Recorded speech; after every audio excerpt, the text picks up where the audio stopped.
genocide against defenseless women and children. And it is up to us to enlighten and inform you.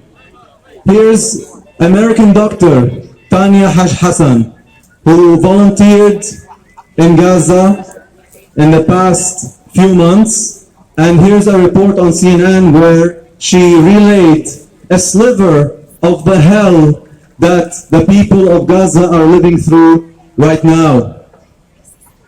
And I'm sorry for the graphic descriptions.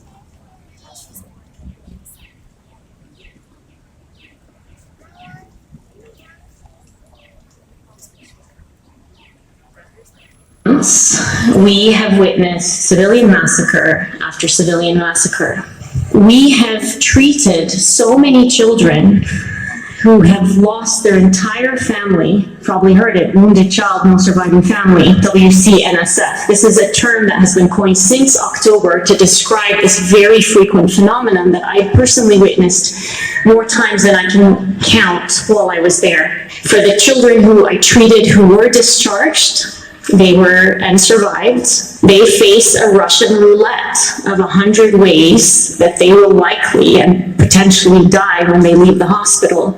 Direct bombing, starvation, dehydration, disease. Alarming reports of the first cases of polio in Gaza right now. I received a young boy into the emergency department during one of the mass casualties who had half of his face and neck blown off. So he couldn't see himself, so he didn't know what he looked like at that point in time. He kept asking for his sister. His sister was in the bed next to him. The majority of her body was burned beyond recognition. He didn't recognize that the girl in the bed next to him was his sister. His entire family, parents and the rest of his siblings, were killed in the same attack. He was lying in his bed and mumbling because it was so difficult to talk. And he kept saying, I got really close to him and he said, I wish I had died too. Everybody I love is now in heaven. I don't want to be here anymore.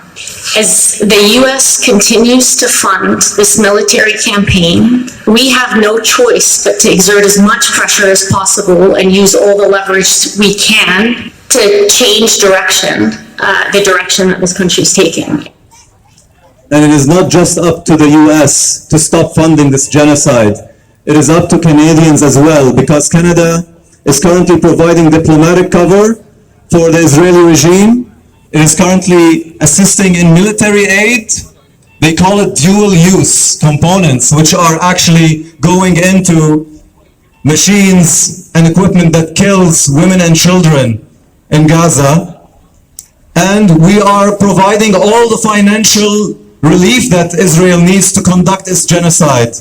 There are so-called charities here in Canada, which are indoctrinating kids into going and serving for foreign militaries, the Israeli so-called defense forces. There are Canadian citizens who are going there to kill women and children. And these are tax-deducted charities on your dime. Do you want that? Do we want to actually fund these war crimes? We want justice and peace in occupied Palestine. We want democracy, truth, and justice. A true democratic country from the river to the sea. A true democratic Palestine from the river to the sea, where Jews, Muslims, and Christians, Arabs and non-Arabs can live in peace and coexistence. What we currently have is an Israeli regime that is conducting apartheid against the Palestinians who are living on this historic land. Apartheid, ethnic cleansing, and genocide, depending on where you are located on the occupied territories. This has to stop, and we have to stop.